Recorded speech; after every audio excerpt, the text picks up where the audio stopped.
അവന്റെ theatre famous ആയിട്ട് എങ്ങനെയാ? ഇവിടെ തിയേറ്ററിൽ തുടങ്ങിയ ആരാണ്? എന്തൊക്കെ സംഭവം വേണ്ട? പിന്നെ ആരാട്ടനെ ആർക്കും വേണ്ട.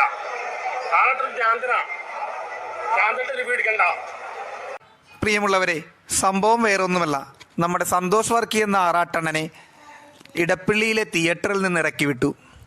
അണ്ണൻ അതിനെതിരെ രൂക്ഷമായി പ്രതികരിച്ച വീഡിയോ ആണ് നാം കണ്ടത്. ഇതിൻ്റെ പിന്നിലെ ചേതോവികാരം എന്താണെന്ന് അറിയില്ല. തിയേറ്ററുകാരെ കൊണ്ട് അതിന് പ്രേരിപ്പിച്ച ഘടകം എന്താണെന്ന് നാം ചികയുന്നുമില്ല. ഏതായാലും അണ്ണൻ നിയമപരമായി കേസ് കൊടുത്തിട്ടുണ്ട്. സ്റ്റേഷനിൽ നിന്ന് അവിടുത്തെ മാനേജർ വിളിച്ചു പറഞ്ഞു എന്നൊക്കെ ഇന്നലെ ഇൻ്റർവ്യൂവിലിരുന്ന് തട്ടുന്നുണ്ടായിരുന്നു. ഏതായാലും നിയമപരമായി നോക്കിയാൽ ശരിയല്ല. പിന്നെ അണ്ണനെ എതിർക്കുന്നവർ ഇതിന് പിന്നിലെ ചേതോവികാരം അണ്ണൻ്റെ ശല്യം സഹിക്കാൻ വയ്യാഞ്ഞിട്ടാണ് എന്ന് പറയുന്നവരുമുണ്ട്. അതിൻ്റെ മെറിറ്റ് ഡീമെറിറ്റ് കാര്യകാരണ സഹിതത്തിലേക്കൊന്നും മലയാളം സിനിമ ന്യൂസ് പോകുന്നില്ല. ഇങ്ങനെ ഒരു കാര്യം കണ്ടപ്പോൾ നിങ്ങളെ അറിയിച്ചെന്നുള്ളൂ. നിങ്ങൾക്ക് എന്തെങ്കിലും അഭിപ്രായം ഉണ്ടെങ്കിൽ കമൻറ്റ് ബോക്സിൽ രേഖപ്പെടുത്താം.